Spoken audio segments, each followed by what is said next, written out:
What's going on? We're gonna do a little update here, tour update. We are in Roseville, California. About to rip a show tonight at Goldfield Trading Company, and the bananas are moving. The bananas are crushing. As usual, it's looking like going to be a great show tonight. Last night we were in Felton, which is just north of Santa Cruz, but I had no idea. I thought it was like a desert town, but realized it was around Santa Cruz. So we called our friends in the Expendables and see if they wanted to come hang out. And Jeff came out, and that was cool to see him. The whole run has been incredible. I finally got my voice back for the most part.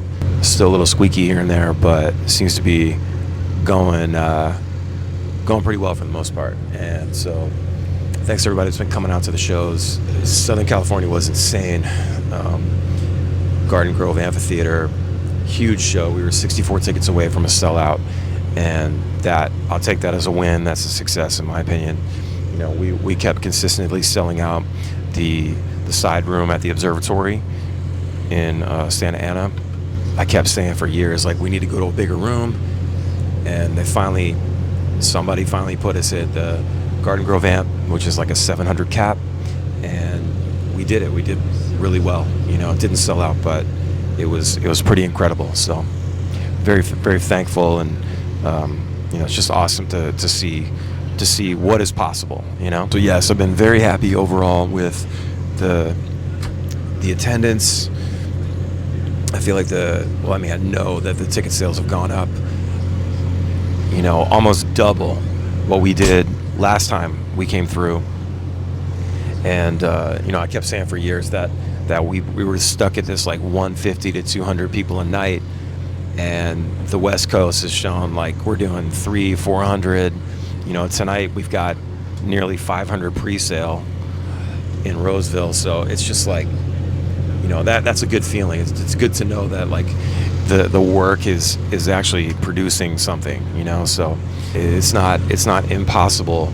I think it's not impossible if the songs are good, you're trying to put your best foot forward every time, you're staying connected with your fans and respecting them, and just trying to give them the best experience possible. And that includes like just over delivery on, you know, everything from merch drops to making sure that, you know, after it ships in a timely fashion, and they're getting their stuff, you know, within a few days,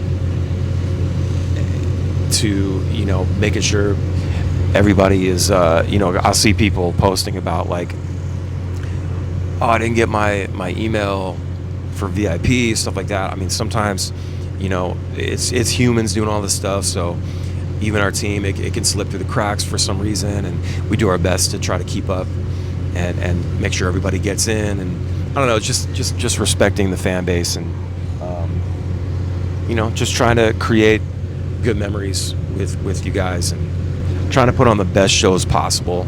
That's another thing. It's just trying to make a memorable night, you know. And I think a lot of people are seeing that. I see it all the time in Instagram stories and stuff, like what a great night. Oh, they were so good. Like, you know, oh man, taking me back to the high school days, making me feel old and shit. Talking about how you guys have been listening to us since you were in like 7th grade or something.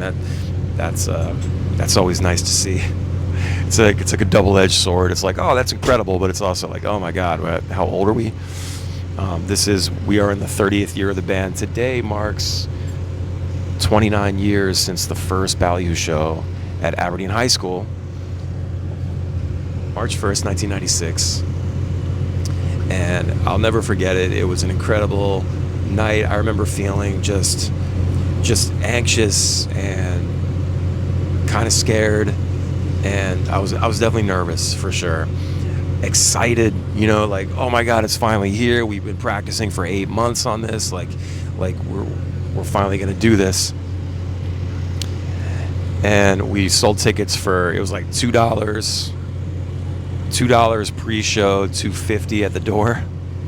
I don't know why we did $2.50. I guess we were thinking like, well, we can't make it too expensive. Like, people can't come up with $3, but I don't know, maybe they couldn't back then. We were all kids, you know. And there was a few bands that opened for us, and then we did our thing. We opened up with a Green Day song. Armitage Shanks is the first track on Insomniac. Opened up with that, and we played a handful of originals and then a bunch of covers, like just a bunch of alternative rock songs from that time. I think we played, I know I played Glycerine by Bush. We may have played a Silverchair song. You know, we were just playing Green Day songs and just all the popular stuff at that time. Maybe a Nirvana song. And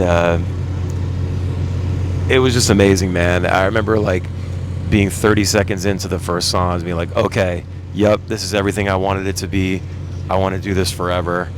And, you know, here we are today, 29 years later, playing a ripper in Roseville, California, all the way across the country. It's just incredible, man. Why does everybody have to slam the fucking door? It's like you just push it, and you just push it, and it closes, the latch goes. You don't need to slam it. I don't get it.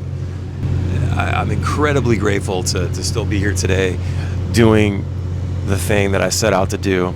I knew at 6 years old that I wanted to do this. I wanted to be in a rock band. You know, I wanted to play shows and put out music and, you know, be on the radio and play on SNL. It's still a dream of mine to play on SNL and like The Tonight Show or something, you know. Like, I still would like to do those things, but, you know, we're just going to keep putting out music and trying to put on the best shows possible. I'm very, very, very, very thankful for all you guys. So I guess that's it. I just want to say thank you guys and sort of reflect on the last, you know, 29 and 30 years of the band. So anyway, we'll see you guys on the road.